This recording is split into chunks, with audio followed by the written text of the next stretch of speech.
மாண்புமிகு பேரவைத் தலைவர் அவர்களே, முதலில் நம்பிக்கை தீர்மானத்தில் மக்களுக்கான இந்த ஆட்சியை, மனசாட்சி உள்ள மக்களாட்சியை ஆதரித்து வெற்றி பெற செய்த மாண்புமிகு உறுப்பினர்கள் அனைவருக்கும் நெஞ்சார்ந்த நன்றியை நமது அரசின் சார்பாக தெரிவித்துக் கொள்கிறேன்.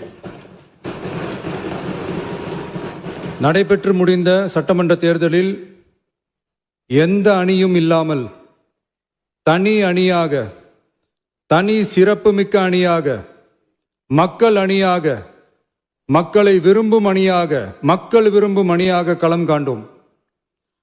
1967 and 1977 தேர்தல்கள் வாயிலாக அமைந்த சாமானியர்களின் அரசை போலவே 2026 சட்டமன்ற தேர்தல் வாயிலாக தமிழக வெற்றிக் கழகமும் சாமானியர்களின் அரசையே அமைக்கும் என்று மக்களிடம் தீர்மானமாக கூறினோம். மக்களும் நம் மீது நம்பிக்கை வைத்து தீர்மானமாக வாக்களித்தனர். வாகை சூடும் அந்த வரலாறு திரும்பியது.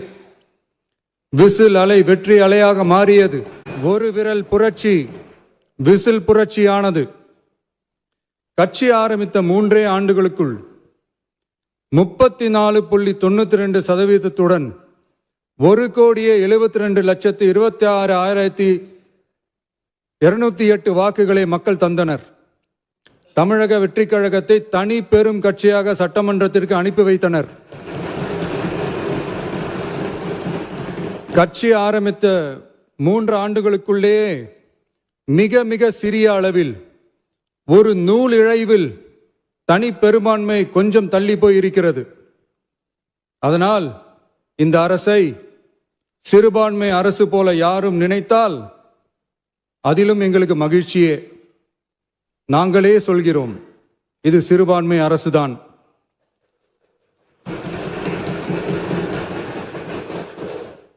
சிறுபான்மை மக்களுக்கான பாதுகாப்பை உண்மையாக நிலைநாட்டும் அரசுதான். அது மட்டுமல்ல, பெண்கள், குழந்தைகள், முதியோர்கள், இளைஞர்கள், அரசு ஊழியர்கள், ஆசிரியர்கள் மற்றும் உழைக்கும் வர்க்கத்தினர் என அனைத்து மக்களுக்குமாக அமைந்த அரசுதான் இந்த அரசு. அந்த நம்பிக்கை அனைவருக்கும் ஏற்பட்டதால் தான் இந்த நம்பிக்கை தீர்மானத்தில் அது நிரூபிக்கப்பட்டிருக்கிறது. இந்த நேரத்தில் இந்த மாமன்றத்தில் நமது அரசு சார்பாக சில உத்தரவாதங்களை நான் தர வேண்டும் என்று விரும்புகிறேன். தமிழக வெற்றிக் கழகத்தின் கொள்கை தலைவர்களான தந்தை பெரியார், பெருந்தலைவர் காமராஜர், அண்ணல் அம்பேத்கர், வீரமங்க வேலு நாச்சியார், மக்கள் சேவகர் அஞ்சலை அம்மாள் ஆகியோரின் வழிகாட்டுதலுடன் இந்த மக்கள் அரசு மனசாட்சி உள்ள மக்களாட்சியை தரும் என்று உறுதியளிக்கிறேன். சமூக நீதி, சமநீதி, சம வாய்ப்புடன், உண்மையான உறுதியான ஜனநாயகத்துடன், மதச்சார்பற்ற சமூக நீதி கொள்கைகளுடன் இந்த அரசு நடக்கும். அதில் சிறிதும் மாற்றமில்லை. நம்முடைய இந்த ஆழமான நம்பிக்கையை மனதார நம்பி வாக்களித்த அனைத்து இயக்கங்களின் தலைவர்களுக்கும், அந்த இயக்கங்களை சேர்ந்த மாண்புமிகு உறுப்பினர்களுக்கும் மீண்டும் நன்றியை தெரிவித்துக் கொள்கிறேன். எம்மதமும் நம் மதமே, எல்லா மக்களும் நம் மக்களே, இதில் வாக்களித்தவர்கள், வாக்களிக்காதவர்கள் என்ற பாகுபாடே இருக்காது. இது எல்லோருக்குமான அரசு. இது சாமானியர்களுக்கான அரசு. இது சாதி மத எல்லைகளை கடந்த அரசு. இது பாகுபாடு காட்டாத அரசு. இது பண்பாடு காக்கும் அரசு. இது பண்பட்ட அரசு. அரசியல் காரணங்களுக்காக யாரையும் எதற்காகவும் புண்படுத்தாத அரசு. இதையெல்லாம் போக போக புரிந்து கொள்வார்கள். எனவே துள்ளி எழுந்து பதில் சொல்வதை விட எதிலும் துணிச்சலுடன் செயலாற்றி வெற்றி பெறும் அரசு இது. பதவிக்காக, அதிகாரத்துக்காக அமைந்த அரசு அல்ல. நம்பிய மக்களுக்கு நன்றி கடன் செலுத்துவதற்காக அமைந்த அரசு.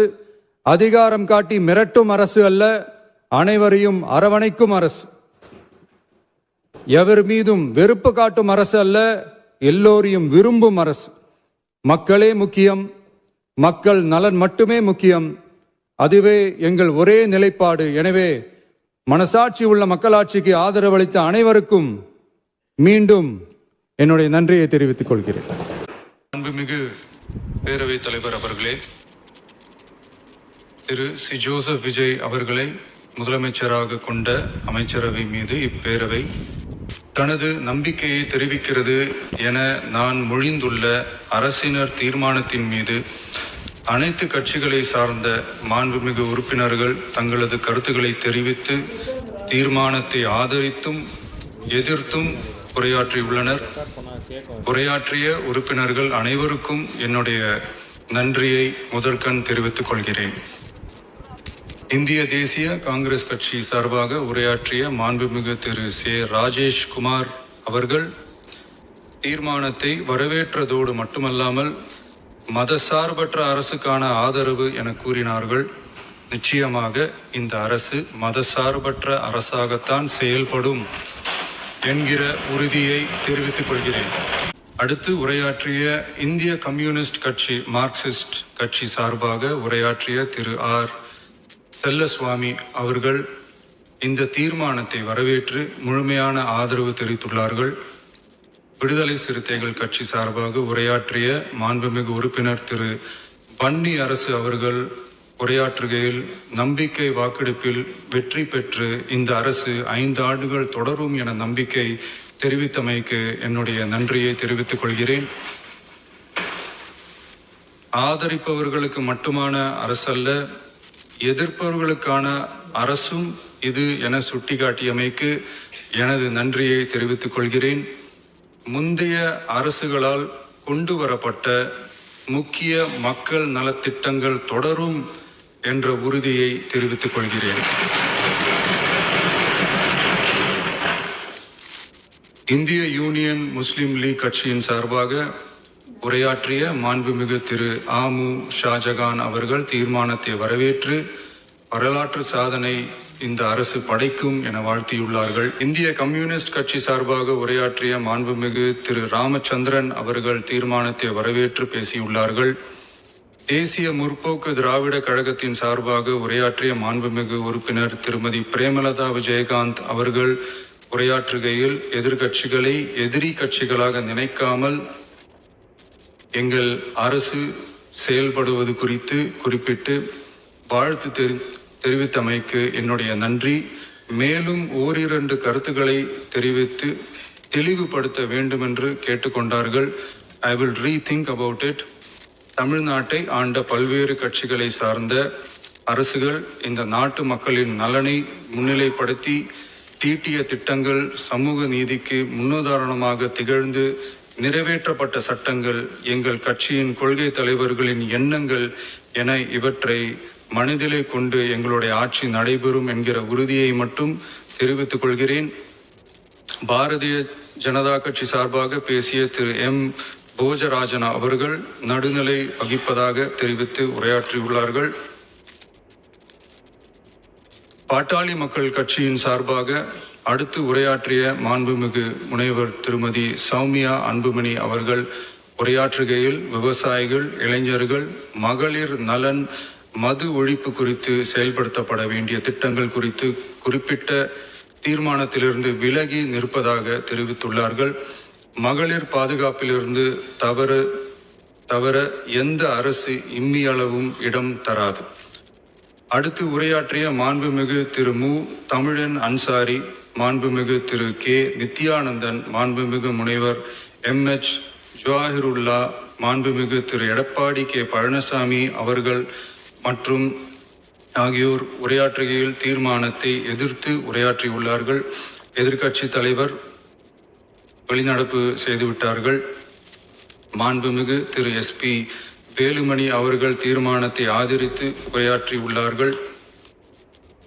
குதிரை பேரத்தில் எமது அரசு ஈடுபடுகிறது என்ற கருத்தை தெரிவித்த மாண்புமிகு உறுப்பினர் அவர்களுக்கு நான் ஒன்றை மட்டும் சொல்லிக் கொள்கிறேன். இந்த அரசு குதிரை வேகத்தில் செயல்படுகிற அரசே தவிர குதிரை பேரத்தில் ஈடுபடுகிற அரசு இல்லை என்பதை ஆணித்தரமாக தெரிவித்துக் கொள்கிறேன்.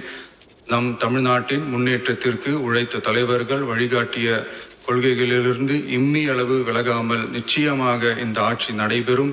எனவே நான் மொழிந்துள்ள இத்தீர்மானத்தை மாண்புமிகு உறுப்பினர்கள் அனைவரும் ஏகமனதாக நிறைவேற்றித் தர வேண்டும் என்று கேட்டுக்கொண்டு அமர்கிறேன்.